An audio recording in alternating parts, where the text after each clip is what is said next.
नमस्कार. नमस्ते आई. आई 5 दिवसापासून आपल्या थेरपी सेंटर मध्ये थेरपीला येत आहे. आईच्या 5 दिवसाचा अनुभव आई शेअर करतायत. आपण आई सोबत बोलूया. नमस्ते आई. आई तुमचं नाव सांगा बरं. आई थेरपी घेऊन किती दिवस झाले तुम्हाला? 5 दिवस. आई ह्या 5 दिवसामध्ये जवळपास तुम्हाला किती टक्के फरक पडलाय? 20-30% फरक पडलाय. आईला जवळपास येऊन आता खाली 5 दिवस झाले तरी मी आईला 20% फरक पडलेला आहे. आई तुम्हाला कोणकोणता त्रास होता? बॅक पेन होता. मोठ्याने बॅक पेन, कमरेचा प्रॉब्लेम होता आणि पायांना मुंगे वगैरे हातापायांना मुंगे पुढे बसता येत नव्हतं आणि मध्ये आता बसते डॉक्टर ट्राय करते पण एवढा जास्त नाही बसते. हा अजून 5 दिवस झाले नाही.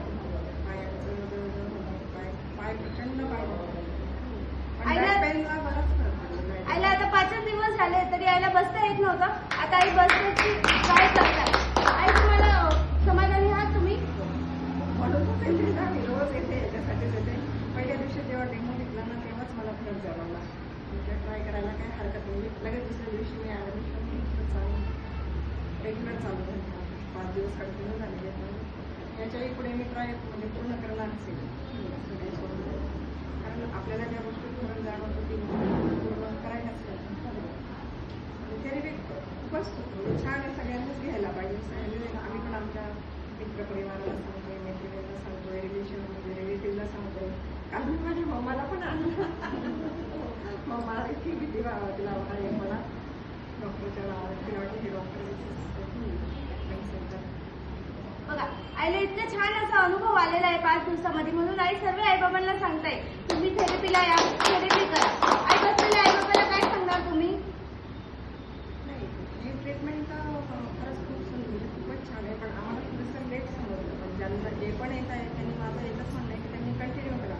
मेडिसिन पोटात घेण्यापेक्षा जर हे मेडिसिन न घेता जर आपले सगळेच आजार ओके होत असतील तर करायला म्हणजे हे रोज करायलाच पाहिजे. कारण प्रत्येकाने आपल्यासाठी हा अर्धा तास देणं गरजेचंच आहे आणि प्रत्येक व्यक्ती हा देऊ शकतो अर्धा तास म्हणजे थेरपीसाठी.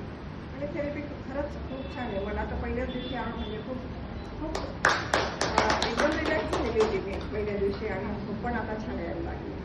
आईला झोप पण खूप छान येते. पाण्यात बर्फाच्या आईच्या पाण्यामध्ये बर्फ म्हणजे पण आपण बर्फाच्या पाण्यात पाय टाकले असल्याने मला खूप झोप येते. त्या दिवशी मी स्किप केलं बर्फाच्या पाण्यात पाय टाकलं.